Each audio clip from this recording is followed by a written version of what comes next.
चला नमस्कार.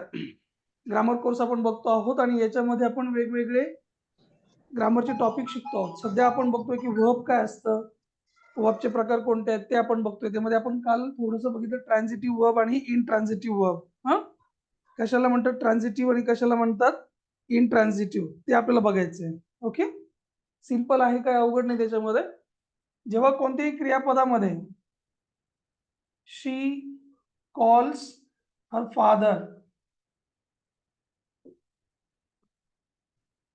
शी calls her father, हे काय झालं त्यातलं, कॉल्स नाही येस करून लागला कॉल्स, हे काय झालं वर्ब, सब्जेक्ट वर्ब, आणि हर फादर हे ऑब्जेक्ट आहे की नाही कसं काय कळणार आपल्याला, याला प्रश्न विचारा की कोणाला आणि काय काय. कोणाला जर कोणालाच उत्तर आलं तर तो शब्द ऑब्जेक्ट आहे, फादर ऑब्जेक्ट ऑब्जेक्ट आहे. जर कायचं उत्तर आलं तरी पण तो ऑब्जेक्ट आहे. ठीक आहे, कायचं उत्तर जो शब्द देईल तो कोण आहे, डायरेक्ट ऑब्जेक्ट. कोणाला याचं उत्तर आलं तर काय आहे ते, इनडायरेक्ट ऑब्जेक्ट. समजून घ्या. आता शी कॉल्स हर फादर, कोणाला जर उत्तर आलं तर इनडायरेक्ट ऑब्जेक्ट. हा, we asked him a question, असं एक वाक्य आहे समजा. आता याच्यामध्ये वी कोण आहे, सब्जेक्ट, सब्जेक्ट कोण आहे, वर्ब. वर्ब कोणाला, त्याला, म्हणून हे पण ऑब्जेक्ट. ऑब्जेक्ट काय विचारलं, क्वेश्चन, म्हणून हे पण कोण आहे, ऑब्जेक्ट. ऑब्जेक्ट कायचं उत्तर कोणतं आहे, क्वेश्चन, बरोबर. म्हणून क्वेश्चन कोणता ऑब्जेक्ट आहे, डायरेक्ट ऑब्जेक्ट. कायचं उत्तर देतो ना तो, हा कोण आहे, डायरेक्ट ऑब्जेक्ट. कोणाला, त्याला, हा शब्द कोणता, कोणाचं उत्तर देतो, कोणाला. मग कोणाला, त्याला, मग याला कोणतं म्हणणार, इनडायरेक्ट ऑब्जेक्ट. हे समजतंय का, समजतंय की नाही. Yes sir. मग ज्याच्यामध्ये कोणतं का होईना, डायरेक्ट असो इनडायरेक्ट असो, ऑब्जेक्ट आहे ना कोणतं का होईना एक, ज्याच्यामध्ये ऑब्जेक्ट आहे त्याला म्हणूयात कोणतं, transitive verb. TRANSITIVE, transitive verb. म्हणजे कोणतं, शुद्ध मराठीमध्ये काय म्हणतो आपण त्याला, सकर्मक सकर्मक क्रियापद. क्रियापद. कळलं ट्रान्झिटिव्ह वर्ब आता. अविनाश, कळलं तुम्हाला, अविनाश सर बोला. हो सर. हो हो हं? हो बोलत चला. आणि ज्याच्यामध्ये कोणाला किंवा काय या प्रश्नाचं उत्तर नाहीये त्याला आपण काय म्हणणार, इनट्रान्झिटिव्ह वर्ब. इंट्रान्झिट. ठीक आहे, काल पण आपण बघितलं होतं बघा, ही फेल डाऊन, ही फेल डाऊन, याचा काय अर्थ झाला, ही फेल डाऊन, तो खाली पडला. खाली पडला, बरोबर. हा काय याच्यामधला सब्जेक्ट, हा कोण याच्यामधला वर्ब. डाऊन हे काय ऍडवर्ब आहे, कसा कुठे पडला ते सांगतंय. पण हा जो शब्द आहे हे काही ह्या प्रश्नाचं उत्तर देत नाही, कोणाला पडला, काय पडला, असं म्हणतो का आपण कधी, नाही ना. म्हणून हे ऑब्जेक्ट आहे का, नाही. समजलं. कोणतं पण वाक्य घ्या तर मला कळलं पाहिजे की ह्या वाक्यामध्ये ऑब्जेक्ट आहे की नाही, हे बघितल्याबरोबर कळलं पाहिजे. शी लिव्हज हिअर, घ्या आता, शी लिव्हज हिअर, त्याच्यामध्ये हा कोण आहे, सब्जेक्ट, हा कोण आहे, वर्ब. हा एक शब्द एक्स्ट्रा आलाय वर्बच्या नंतर. ऑब्जेक्टची जागा ऍक्टिव्ह व्हॉइस मध्ये वर्बच्या नंतर असते. आता हा वर्ब आहे की नाही कसं ओळखणार, त्याला प्रश्न विचारा, कोणाला आणि काय. कोणाला आणि काय याचं काही उत्तर देतात का, हा शब्द देतो का उत्तर त्यांचं, नाही देत. म्हणून हा ऑब्जेक्ट आहे का, नाही. जर हा ऑब्जेक्ट नाही आहे, जर या वाक्यात ऑब्जेक्ट नाहीच आहे, तर मग हे जे वर्ब आहे ना याला कोणतं वर्ब म्हणायला पाहिजे, इनट्रान्झिटिव्ह. मी काल सांगितलं होतं, आता परत लिहून दोन शब्द. पहिलं असतं ट्रान्झिटिव्ह आणि दुसरं कुठलं, इनट्रान्झिटिव्ह. याला सकर्मक म्हणायचं, याला अकर्मक म्हणायचं. ओके, समजतंय का आता हे, बघा परत पटकन सांगा मला. सकर्मक आणि अकर्मक, ट्रान्झिटिव्ह आणि इनट्रान्झिटिव्ह. परत परत मी काही गोष्टी सांगणार नाही, खूप सगळे उदाहरण तुम्ही घेऊ शकता. सकर्मक जे वाक्य असतं ना ज्याच्यामध्ये ऑब्जेक्ट आहे ना, त्याच व्हॉइस चेंज होतं. प्रयोग बदला हा प्रश्न असतो इंग्लिश मध्ये एक, ते पण तुम्ही नोट करून ठेवू शकता की असे जे वाक्य आहे ना याच्यामध्ये हे आहे ना ऑब्जेक्ट, त्याच्यात ऑब्जेक्ट आहे त्याच चेंज द व्हॉइस होईल, ज्याच्यात ऑब्जेक्ट नाहीये त्याचं चेंज द व्हॉइस होणार नाही. इथं शी लिव्स हिअर, याचा ऑब्जेक्टच नाही, मग व्हॉइस चेंज होईल का याचा? होईल का? नाही सर. नाही होणार. इकडे पण ही फेल डाऊन, याच्यामध्ये ऑब्जेक्ट नाही, होईल का याचा चेंज द व्हॉइस? नाही. नाही सर. नाही होणार ना? नाही. नाही. मला वाटतं पॉइंट क्लिअर झाले सगळ्यांना, राईट? हो.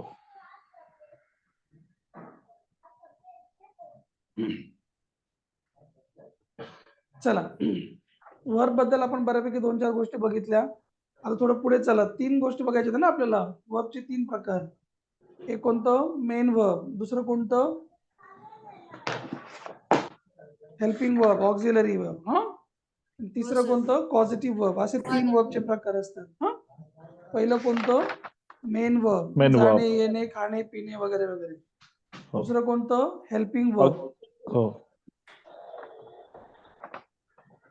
2 नंबर टाकू शकता तुम्ही, हेल्पिंग वर्ब. हेल्पिंग वर्ब म्हणजे सपोर्टिंग वर्ब. सपोर्टिंग वर्ब म्हणजेच ऑक्झिलरी.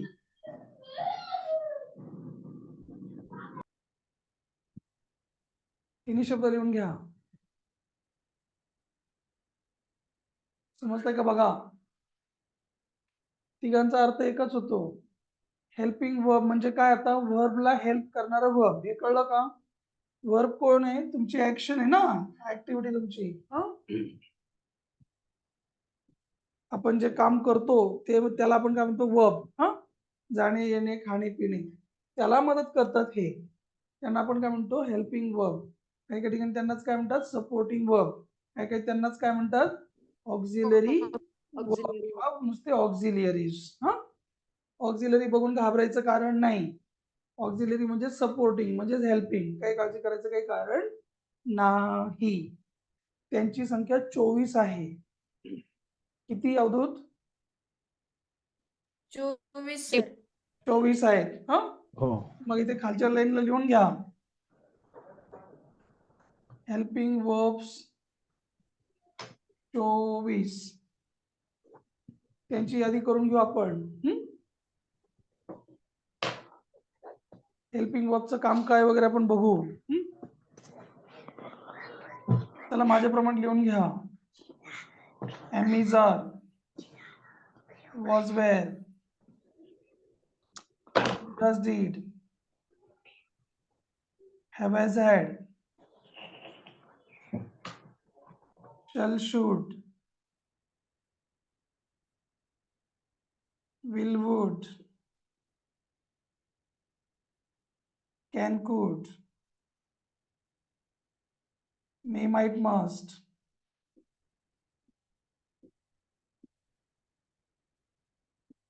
लिहिताय ना? Yes sir. दिसतंय ना व्यवस्थित? काय अडचण नाही ना? Yes sir.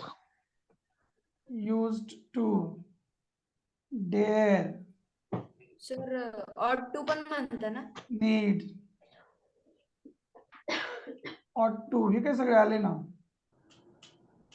हा येस सर. लिहून घ्या आणि मोजा आणि मला सांगा किती झाले. 24. झाले का पाठ बरोबर? बघा सगळ्यांचे.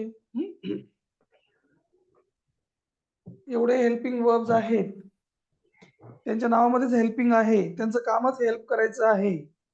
कोणाला हेल्प करतील ते बिचारे? वर्बला. वर्बला. म्हणजे इंग्लिश मधलं वर्ब जे आहे त्याला मदतीची गरज लागते. हो सर. झालं का लिहून सगळ्यांचं? सूरज, श्रद्धा, संस्कृती, अविनाश सर, झालं का हो सांगा? झाले. हेमंत सर? हो झाले. हो येस सर. झाले सर. Yes sir. हो. आता बघा, इंग्लिश मधलं सगळ्यात पहिलं क्रियापद, इंग्लिश भाषेमधलं सगळ्यात पहिलं ज्याला म्हणता येईल, ज्याच्यापासून सुरुवात होते, ते आहे बी. हे पण लिहून घ्या. बी चा शुद्ध मराठीमध्ये अर्थ होतो अस. अर्ध क्रियापद जे आहे त्याला धातू म्हणतात. मी काय म्हणतो नीट समजून घे, ग्रामरच्या भाषेमध्ये सांगतोय. आता ऍक्च्युली आहे ना, असं असणे असतं की नाही, असणे है ना, जाणे येणे खाणे पिणे, त्याच्यामधला आहे तो. हे जे अर्ध क्रियापद आहे ना, अर्ध कापलेलं पहिलं अर्ध, त्याला शुद्ध मराठीमध्ये काय म्हटलं जातं? काय? धातू. धातू. लिहून घ्या. हे काय मेटल वगैरे नाहीये हा. तुम्हाला काय कुराडी बिराडी बनवायचं नाही, कोयते बिते. धातू म्हणजे अर्ध क्रियापद. लिहून घ्या. कोणत्याही ऍक्शन मधला धातू कोण आहे ते समजलं पाहिजे. मराठीमध्ये त्याला धातू म्हणतात, इंग्लिशमध्ये त्याला रूट वर्ड म्हणतात. Root word. धातूलाच इंग्लिशमध्ये काय म्हटलं जातं? रूट वर्ब किंवा रूट वर्ड, काही पण म्हणा. रूट म्हणजे मूळ है ना. रूट म्हणजे काय? मूळ धातू, मूळ शब्द. समजलं इथपर्यंत? बोलत चला, मला कळलं नाही कळलं असं. कळेल सर. हो सर. सांगत चला. याच्याबरोबर आणखी 2-4 अर्थ लिहून घ्या. हे 4 अर्थ पाठ करा. असणे, राहणे, होणे, बनणे.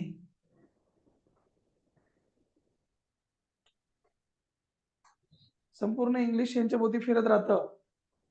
बी सगळ्यांना कळलाच पाहिजे. आणि जसं लिहून झालं तसं मला सांगत चला. झालं झालं झालं झालं सर. जो असणे आहे म्हणजे आपलं जे अस्तित्व आहे त्याचेच प्रकार पडले. Am, are, was, were. आहे म्हणजे पण असणं, होता म्हणजे पण असणं. जुन्या काळातलं असणं असं तर त्याला आपण होता म्हणू, आजचं असलं तर आपण त्याला आहे म्हणू. म्हणून हे 1, 2, 3, 4, 5 हे जे 5 आहे ना, हे सगळे याचे मुलं आहेत. कुणाचे? बीचे. हा, म्हणून बीचे. या 5 जणांना टू बी चे फॉर्म, टू बीज फॉर्म्स असं म्हटलं जातं. टू बी चे मुलं म्हटलं तरी चालेल, टू बी ची रूप म्हटलं तरी चालतील. मी विचारणार आहे पुढच्या लेक्चर मध्ये टू बी चे फॉर्म कोणकोणते आहेत, सांगता येतील का? हो. ॲम, हो आर, सर. वॉज, वेअर आहेत टू बी चे फॉर्म. आता इकडे बघा, ही लाईन कोणती? डू, डज, डीड आहे ना. त्याच्यामधला डू आहे ना पहिल्या नंबर वाला. डू, डू मधूनच 3 जण निर्माण झाले म्हणून त्यांना टू डू चे फॉर्म म्हटलं जातं. या तिघांना पण म्हणायचं टू डूज फॉर्म.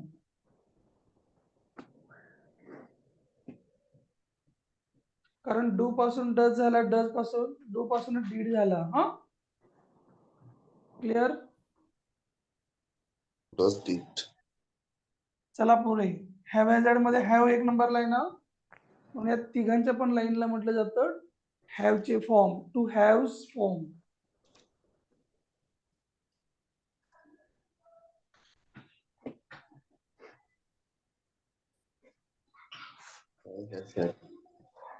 समजलं की नाही समजलं? Yes sir.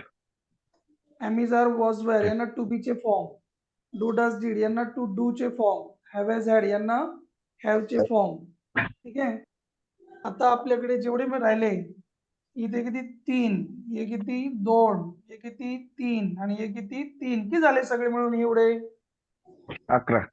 11. 3, 3, 9, 2, 11 झाले की नाही? ह्या 11 जणांना प्राथमिक म्हणजे प्रायमरी म्हटलं जातं. हे सगळे 1ली ते 4थीच्या वर्गात शिकायला आहे, म्हणून त्यांना primary helping verbs, primary auxiliaries म्हटलं जातं. पहिल्या 11 जणांना म्हटलं जातं प्रायमरी ऑक्झिलरीज.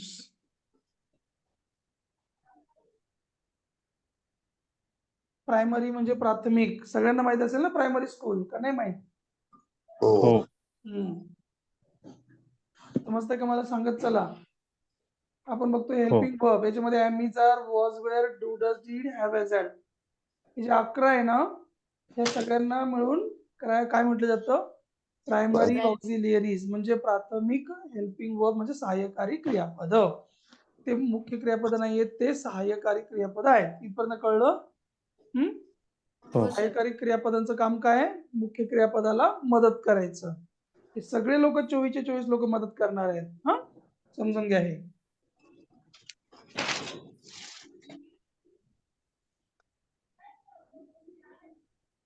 आता बघा कोण उरलं खाली. वाचते बघा. शल, शुड, विल, वुड, कॅन, कुड, मे, माइट, मस्ट. आहे ना तुमच्याकडे ही यादी एवढी? हो सर. हो. यांना सगळ्यांना इथून शेवटपर्यंत हे पण सगळे या सगळ्यांना मोडल ऑक्झिलरीज म्हटलं जातं. मोडल्स. तर यांना एवढ्या सगळ्यांना एक कंस टाकू शकता. यांना मोडल ऑक्झिलरीज किंवा नुसतं मोडल्स. प्रेमाने नुसतं मोडल्स म्हटलं जातं. यांना पण वरच्यांना मॉडेल्स म्हटलं जातं.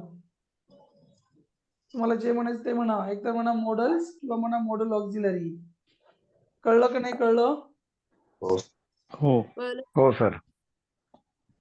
पैकी शल, शुड, विल, वुड, कॅन, कुड, मे, माइट, मस्ट किती झाले? 9. 9. 9. या 9 जणांना म्हणायचं स्ट्रॉंग. त्याच्यात खूप ताकद आहे. या 9 जणांना स्ट्रॉंग म्हणायचं. ओके.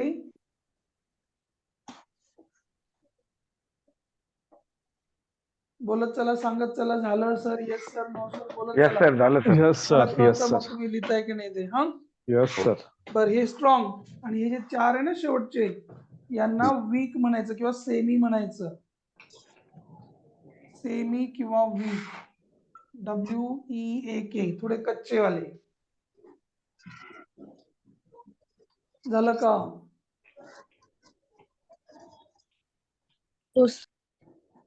झालं सर. यांना कच्चे का बरं म्हटलं सर? यांना स्ट्रॉंग का बरं म्हटलं ते पण थोडं सांगा. लक्षात घ्या. हे जे आहेत ना शल, शुड, विल, वुड, कॅन, कुड, मे, माइट, मस्ट यांना कधीही काही प्रत्यय लागत नाही. त्यांचा कधी टेन्स बदलत नाही. त्यांना कधी ING लागत नाही. त्यांना कधी इडी फिडी कुडू काही लागतं का त्यांना? काही कधी बघितलंय का तुम्ही असं? कधी पुडिंग, उडेड, शुडेड असं कधी बघितलंय का तुम्ही आजपर्यंत? बघितलंय का? नाही. शालिंग, कॅनिंग, पुडिंग असं कधी ऐकलंय का? ING लागलंय का त्यांना कधी? नाही. नाही ना. ते एकदम स्ट्रिक्ट आहेत. त्यांना कधीही लागत नाही. तुम्हाला असं वाटू शकतं की हे टेन्स आहे का? टेन्सचा भाग आहे का? नाही. हे टेन्सचे पप्पा आहे. टेन्स पेक्षा वेगळे आहेत ते. उलट यांच्याकडून टेन्सला थोडस वापरायला देतात ते. हे बघा शल आणि विल फ्युचर टेन्स मध्ये वापरतो की नाही आपण? मॉडेल ऑक्झिलरीच्या दारामध्ये येतात ते. कोण? टेन्स वाले. द्यावं थोडेसे, आमच्याकडे कमी पडले, द्या थोडेसे. मग हे याच्यातले एवढे ना 1 2 3 4 5 6 7 8 9 10 11 12 13. 13 जा रे 2 जण, त्यांना कमी पडले, जा तुम्ही. तर मॉडेल ऑक्झिलरी श्रीमंत आहेत. कोणापेक्षा? टेन्सेस पेक्षा. कळतंय का मी काय म्हणतोय ते? Yes or no? हो. येस. हे जे आहे ना वर्तमान काळ, भूतकाळ, भविष्यकाळ वगैरे जे काय आपण म्हणतो ग्रामर मधलं मेन, त्याचे पप्पा आहे त्यांच्यापेक्षा स्ट्रॉंग आहेत. त्यांच्यापेक्षा मोठा अर्थ सांगतात ते. कायम लक्ष द्या. Modals are modals and tenses are tenses. त्यांना मॉडेल का बरं म्हणायचं? मॉडेल शुद्ध मराठीमध्ये मॉडेल ह्या शब्दाचा अर्थ काय होतो? लिहून घ्या. परत घरी गेल्यावर बायको तुम्हाला डोकं लावल. मॉडेल आले शिकून. मग मॉडेल म्हणजे काय? मॉडेलचा अर्थ जे मोडत नाही ते. लिहून ठेवा. जे मोडलं जात नाही ते मॉडेल. काय लिहिले फळ्यावर?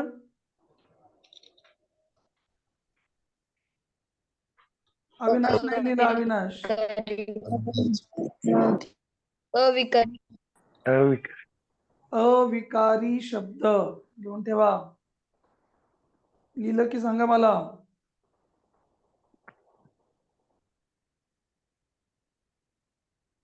लिहून झाल्यावर सांगा.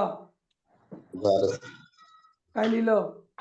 अविकारी शब्द. अविकारी शब्द. आता परत सोपा प्रश्न. विकार म्हणजे काय? यार ते नाही माहिती आम्हाला विकार म्हणजे. लिहून घ्या. विकार म्हणजे चेंज.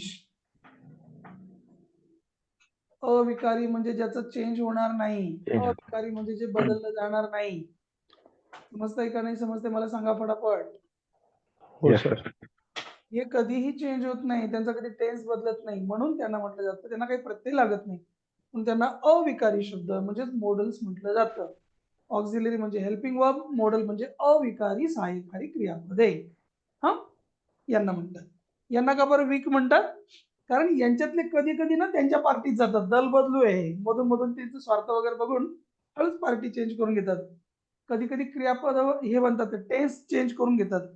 तुम्ही बघा इथे याला ईडी लागलाय, दिसतंय का तुम्हाला? यूजला ईडी लागलेलं मला सांगा पटपट, दिसतंय की नाही? हो हो. असते. मग ईडी लागलं, मग गेला का नाही टेन्स मध्ये, भूतकाळामध्ये गेलं की नाही मला हो. सांगा. हा? हो येस सर. हम्म? आता हा डेअर आहे, तुम्ही या डेअरला पण कधी कधी ईडी लागलेलं बघितलं आहे की नाही? हो बोला बोला. हो सर. नीडेड. नीडला पण कधी कधी ईडी लागतो की नाही? हा, हो लाग. तर हे कधी कधी मॉडेल ऑक्झिलरी, कधी कधी कोण टेन्स वाले मेन वर्ब असं स्वतःला चेंज करून घेतात. कधी कधी स्वतःला अधून मधून चेंज करतात, कधी कधी नाही करत, कधी कधी करतात. म्हणून यांना म्हटलं जातं सेमी मॉडेल ऑक्झिलरीज. लिहून ठेवा हे पॉइंट, मग परत कळणार नाही आपल्याला.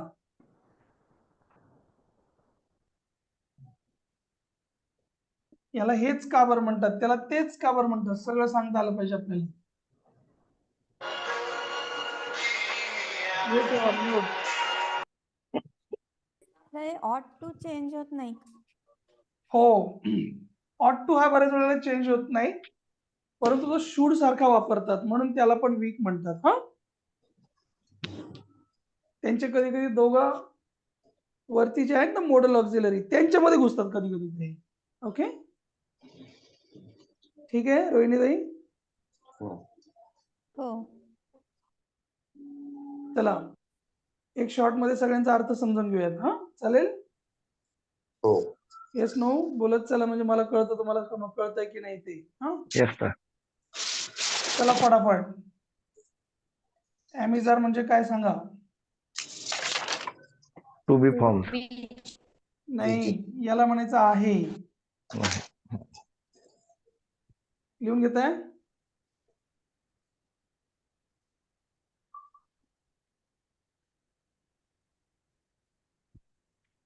वॉजवर म्हणजे होता, होती, होते.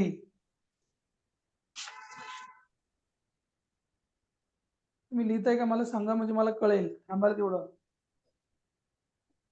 Yes sir. झालं सर.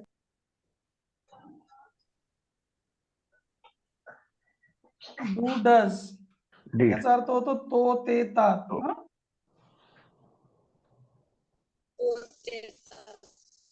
क्रियापदाला लागतो शेवटी, हेल्पिंग वर्ब आहे.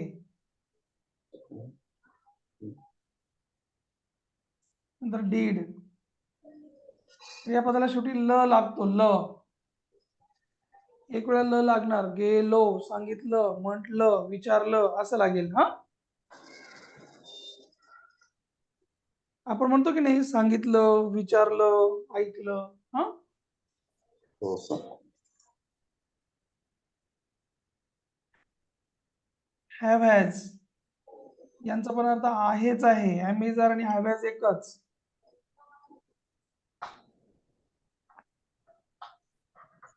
हॅड याचा पण अर्थ होता असंच आहे. वॉज वेअर आणि हॅड एकच. नोट डाऊन करा सगळ्यांनी. Yes sir.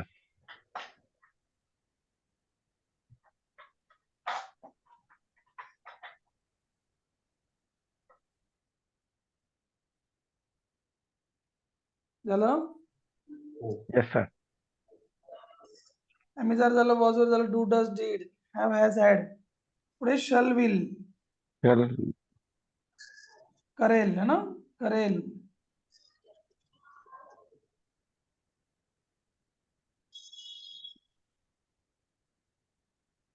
शुड करायला पाहिजे, केले पाहिजे. हा,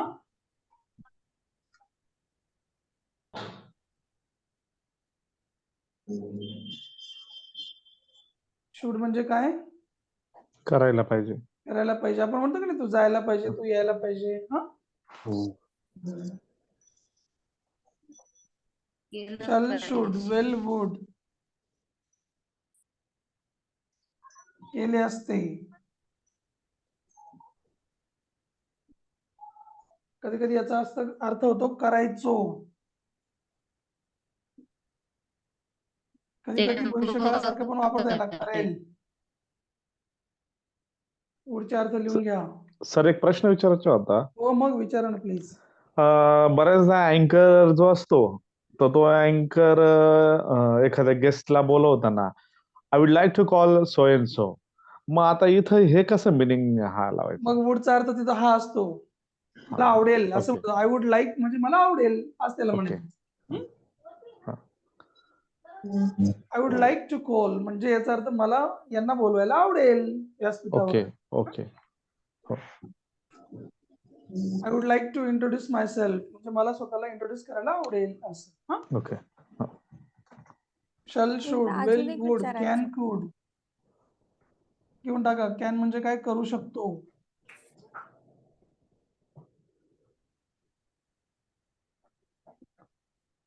वुड म्हणजे करू शकत होतो. होतो.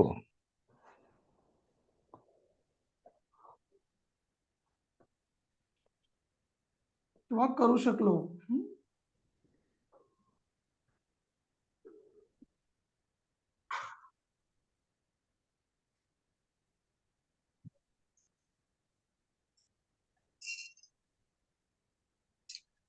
झालं सांगत चला.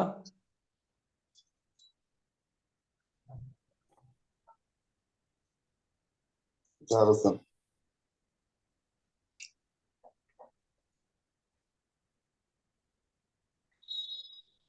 शल should will would can could may might must. मे म्हणजे शक्यता आहे. 50%.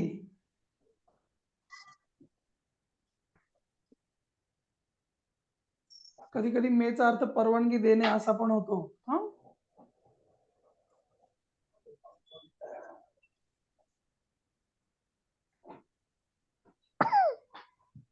कधी कधी मेचा अर्थ कदाचित असा पण होतो.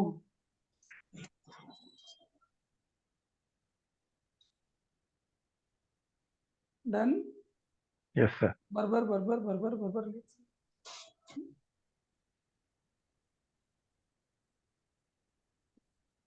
माईट म्हणजे कमी का होईना पण शक्यता आहे.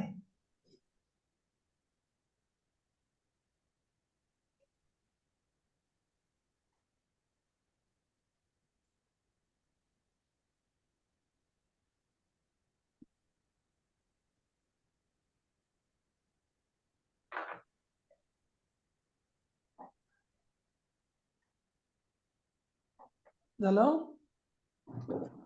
Yes sir. मस्ट म्हणजे Must. केलेच पाहिजे.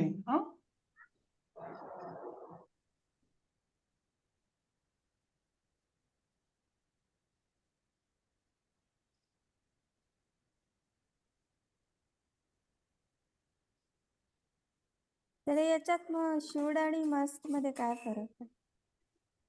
शूड म्हणजे नुसतं केलं पाहिजे. मस्ट म्हणजे दबाव टाकून, तुमच्यावर प्रेशर टाकून केलंच च पाहिजे. चा प्रत्यय च आहे ना याच्यात. करायलाच पाहिजे, केलेच पाहिजे. नाही केलं तर शिक्षा होईल. शूड मध्ये शिक्षा नाही होणार.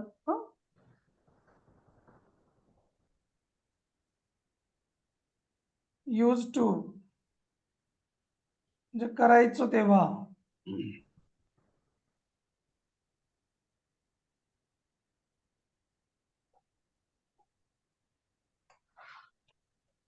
डेअर म्हणजे काय, धाडस. नीड म्हणजे काय, गरज.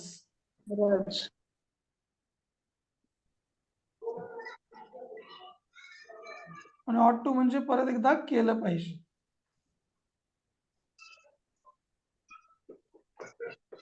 आता तुम्ही याच्यामधलं विचारू शकता रोहिणीताई की शूड आणि ऑट टू चा दोघांचा अर्थ याच्यामध्ये काय फरक हे विचारू शकता. ठीक आहे.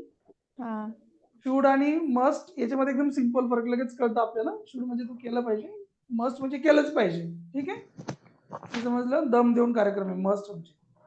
म्हणजे एक शूड थोडक्यात सजेशन आणि एक ऑर्डर असं आहे का त्याचा? शूड जेव्हा आपण वापरतो ऑर्डर. तेव्हा आपण पुढच्याला उपदेश देतो, सल्ला उपदेश. देतो, है ना. हम्म. एक अपेक्षा व्यक्त करतो, एक्सपेक्टेशन करतो, म्हणून शूड असतो, ऍडवाइस असतो. परंतु ऑट टू काय आहे, रिस्पॉन्सिबिलिटी लिहून ठेवा तिथं वाटलंच तर. ऑट टू म्हणजे रिस्पॉन्सिबिलिटी आणि ड्युटी. का बरं केलं पाहिजे? कारण ती तुझी ड्युटी आहे. का बरं केलं पाहिजे? कारण कर्तव्य ती तुझी काय आहे? रिस्पॉन्सिबिलिटी आहे.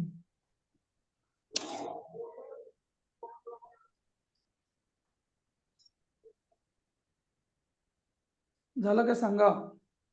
Yes sir. Yes sir.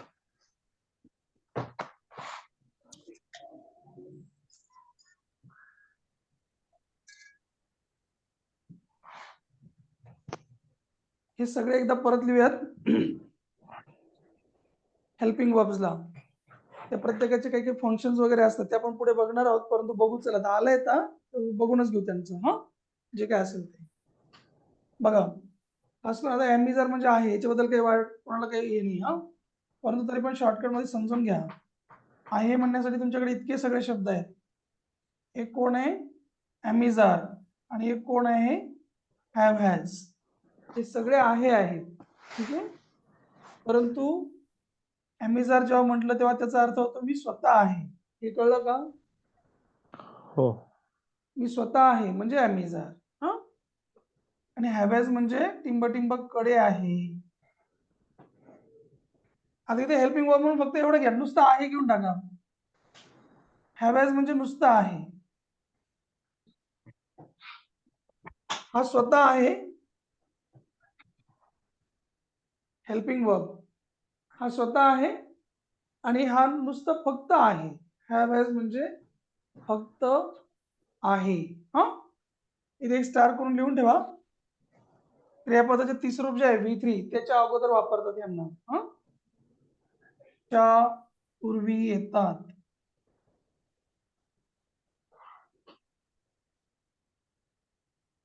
आपण हे सगळे काय बघतो? हेल्पिंग वर्ब बघतोय, लक्षात घ्या. मेन वर्ब नाही बघत आपण. काय बघतो आहोत आपण? हे सगळे हेल्पिंग हेल्पिंग वर्ब. वर्ब. त्यांची जागा फिक्स करतोय आपण. हा हो. अजून एक खाली लिहून घ्या. होता, होती, होते म्हणायचं असेल तर परत तुमच्याकडे दोन ऑप्शन्स आहेत. हे काय? Was were. आणि एक कोणता? हॅड. सगळे होताच आहेत. हा इथे परत लिहा स्वतः होता किंवा स्वतः होते, काही पण लिहा. आणि हा पुन्हा एकदा काय? फक्त होता. पुन्हा हीच कमेंट खाली येणार. V3 च्या अगोदर येणार. V3 म्हणजे काय? क्रियापदाचं कितवं रूप? तिसरं. तिसरं रूप. हे झालं लिहून. हो. हे सगळं कोण आहेत? Helping verbs.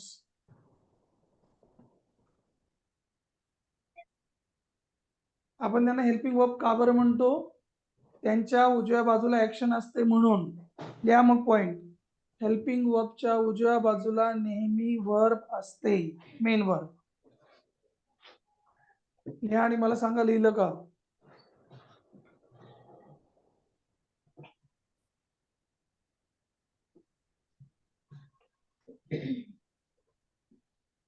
काय लिहिलं सांगा? हेल्पिंग वर्बच्या उजव्या बाजूला नेहमी मेन वर्ब असते. हेल्पिंग वर्बच्या उजव्या बाजूला नेहमी मेन वर्ब असते. हो. लिहिलं नसेल तर परत लिहा, सांगतो. हेल्पिंग वर्बच्या उजव्या बाजूला नेहमी मेन मेन वर्ब वर्ब असते. मेन वर्ब असते. असते. खालच्या ओळीवर या, तिथे लिहा. जर हेल्पिंग वर्ब एकटेच आले तर ते स्वतःच मेन वर्ब होते.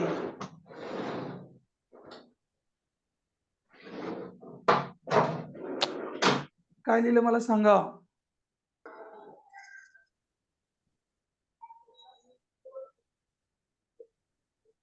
जर हेल्पिंग वर्ब एकटेच आले तर ते स्वतःच मेन वर्ब होते.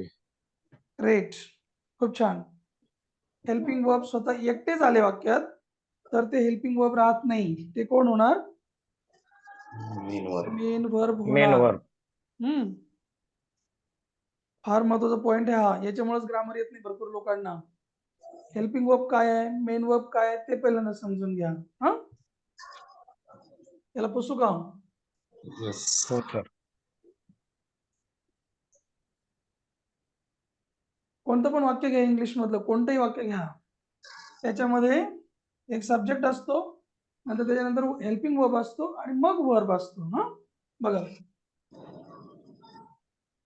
शी was playing in the garden असं वाक्य आहे समजा. हा, आहे ना, she was playing in the garden. याच्यामध्ये हा कोण आहे, सब्जेक्ट.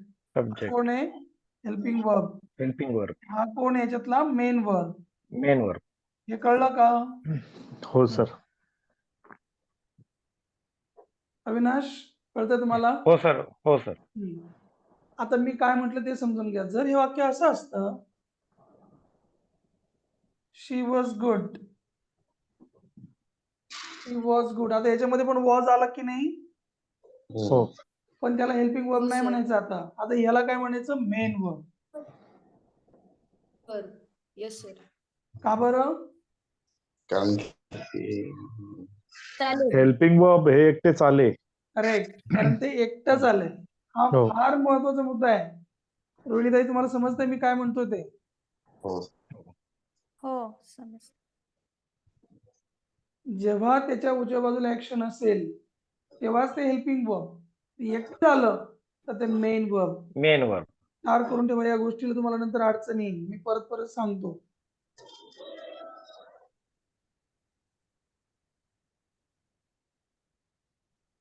एक 2-5 वाक्य घेऊ. मला फक्त एवढं ओळखा की ते मेन वर्ब आहे का हेल्पिंग वर्ब आहे. हा, हो सर. वर्ब वेगळं, मेन वर्ब वेगळं. हेल्पिंग वर्ब मदत करतं कुणाला, मेन वर्बला. ठीक आहे, क्लिअर, लक्षात ठेवा.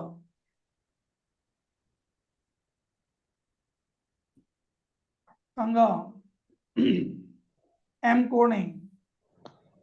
Main verb. Main verb. लिहित चला.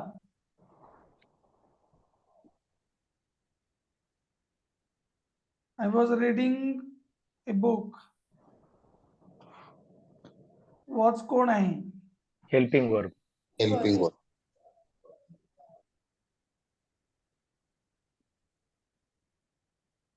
I have 3 sons.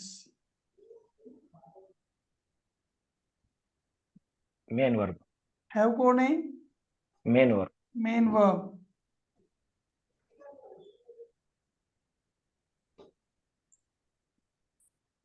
I have joined your class. Helping verb. आता have कोण आहे? Helping verb. Helping verb. का बरं? जॉईन ऍक्शन आहे त्याला. जॉईन ही त्याच्यामधली कोण आहे, ऍक्शन आहे. ऍक्शन आहे. कळतंय की नाही कळतंय हे? Yes sir. They had another chance. बोला, हेड कोण आहे? Helping main verb. Verb. Main verb. इकडे ऍक्शन आली का दुसरी? नाही, ऍक्शन नाही नाही ना. आली ना, एकटं झालंय ना. नाही. हा, मेन हा वर्ब. कोण आहे? Main main verb. वर्ब. हा, हा कोण आहे? Main main verb. वर्ब. हे समजून घ्या. हे जर कळलं तर तुमचं इंग्लिश बेटर होईल, कंडिशन समजेल काय कुठं काय झालंय. हा,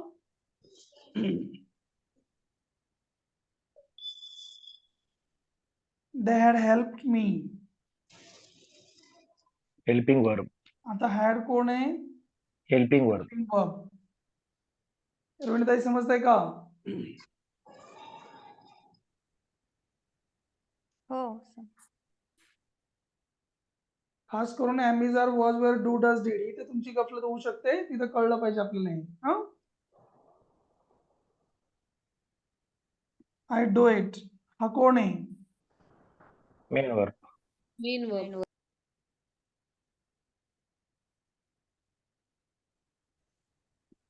I do not do it. आता बोला, 2 डू आले इथं. Helping verb. हा कोण आहे? Helping verb. Helping verb. Helping आहे हा हेल्पिंग वर्ब. कोण आहे? हा कोण आहे? वर्ब. Main main verb. हे तुम्हाला समजतंय का पण? हो sir. Do it action main verb. He action आहे आणि हे कोण आहे? हेल्पिंग वर्ब आहे. Helping verb. डाव्या बाजूला जर असला तर हेल्पिंग वर्ब, उजव्या बाजूला असला तर मेन वर्ब.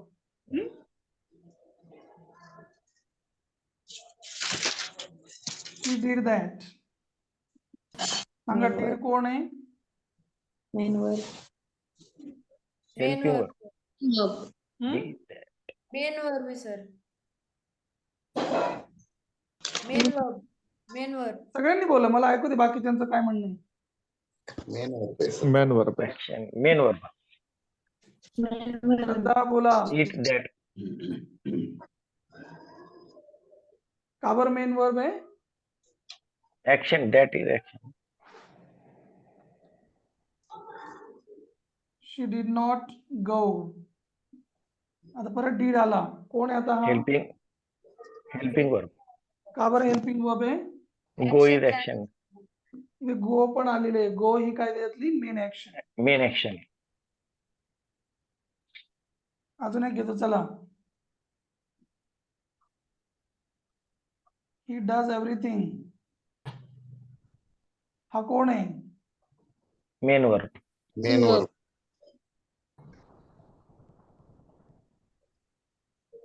दिसतंय काय लिहिलेलं?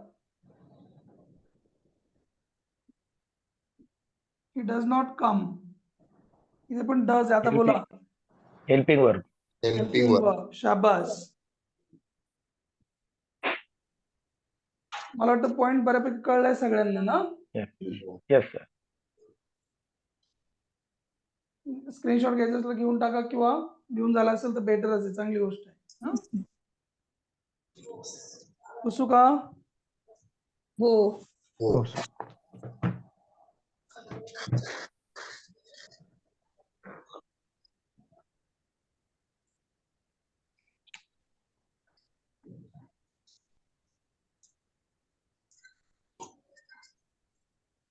आता मला वाटतं हेल्पिंग वर्ब समजलंय, मेन वर्ब पण समजलंय. हेल्पिंग वर्ब डाव्या बाजूला, मेन वर्ब उजव्या बाजूला. हेल्पिंग वर्ब एकटं झालं तर तेच काय होणार? Main verb. वर्ब होणार. आता हे पॉइंट क्लिअर करून घ्या. सगळ्यांची डूच्या बाबतीमध्ये आणि हॅवच्या बाबतीमध्ये खूप प्रॉब्लेम आहे. डू आणि हॅव या दोघांबद्दल समजून घ्या. डू आणि हॅव हे दोघं जण हेल्पिंग वर्ब पण असतात, मेन वर्ब पण असतात. नोट करून घ्या. हेल्पिंग वर्ब पण आहे, मेन पण आहे. हेल्पिंग वर्ब पण आहे, मेन पण आहे. तर तसे तर बाकीचे पण आहे, मी जर वॉजर पण आहेत ते, पण ते जास्त त्रास देत नाही. ज्यांना ज्यांना इंग्लिश ग्रामर मध्ये मार्क्स मिळत नाही ना, त्यांची मेन मरमर इथे आहे की वाक्यात झालेलं डू कोण आहे? हेल्पिंग वर्ब आहे का मेन वर्ब आहे? त्याचा काय अर्थ झाला? हॅव कोण आहे? मेन वर्ब आहे का हेल्पिंग वर्ब आहे? त्याचा काय अर्थ झाला? हे कळत नाही लवकर. हा, समजून घ्या ते. हा जेव्हा हेल्पिंग वर्ब असतो तेव्हा त्याचे 3 प्रकार झाले.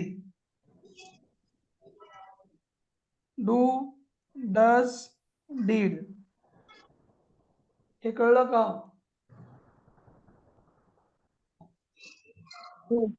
हो. रोहिणी समजताय का? बोलत चला. हो सर. 3 प्रकार पडले. याच्यामधला हा पहिले जे दोघं आहे ना, त्यांना म्हणायचं तो, ते, तात. आणि हा जो डीड आहे ना, त्याला म्हणायचं ल.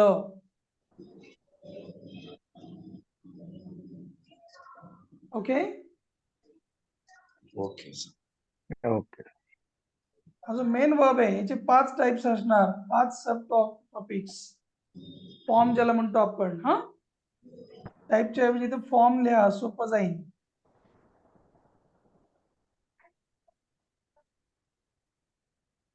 जेव्हा डू मेन वर्ब असतो तेव्हा त्याचा अर्थ होतो करणे.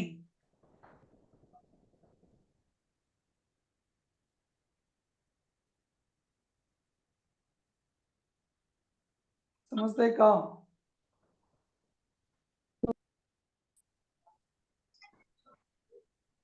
हे जेव्हा 5 फॉर्म होतील ना, डू, डीड हा पहिला फॉर्म, हा दुसरा फॉर्म, हा तिसरा फॉर्म, डुईंग.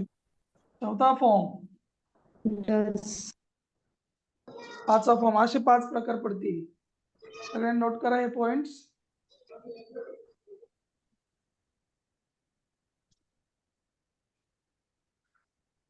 डू चे हेल्पिंग वर्ब असताना 3 प्रकार वेगळे, डू चे मेन वर्ब असताना 5 प्रकार वेगळे पडतात, हे लक्षात ठेवा.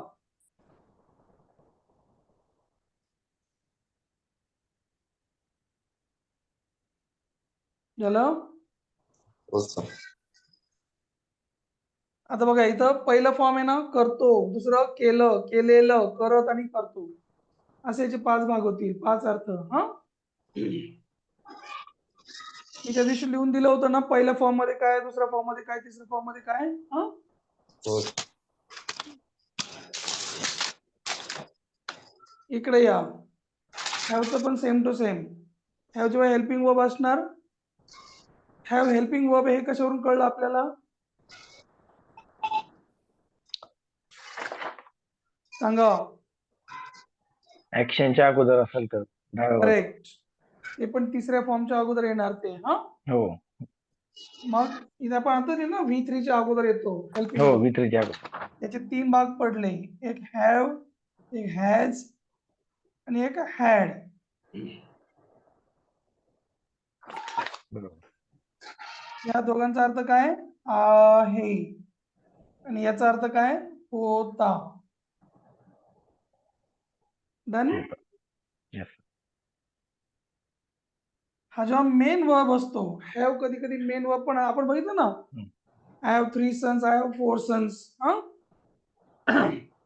तेव्हा त्याचा अर्थ होतो टिंब कडे आहे, टिंब ला आहे. तिसरा एक अर्थ घेऊन टाका, घेणे. तसे भरपूर अर्थ होतात त्याचे, ठीक आहे. त्यातला एक फक्त त्याला आपण प्राथमिक म्हणतो आपण, प्रातिनिधिक, तो घेऊन ठेवा. हॅव जेव्हा मेन वर्ब असतं तेव्हा त्याचे एवढे अर्थ होतात. आपण जर एक वाक्य पाहिलं, आय हॅव पेन. आता हॅव मेन वर्ब आहे ना इथं, मेन वर्ब. मग याचे माझ्याकडे 3 पेन अर्थ लागणार.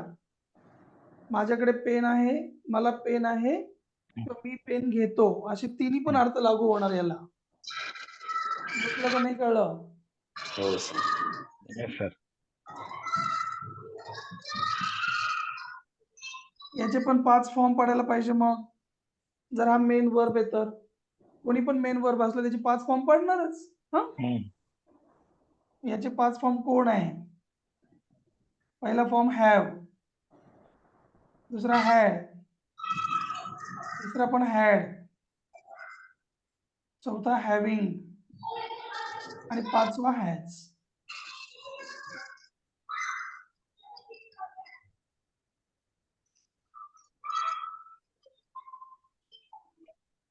एकदम सिक्रेट नॉलेज आहे, समजून घ्या व्यवस्थित. हा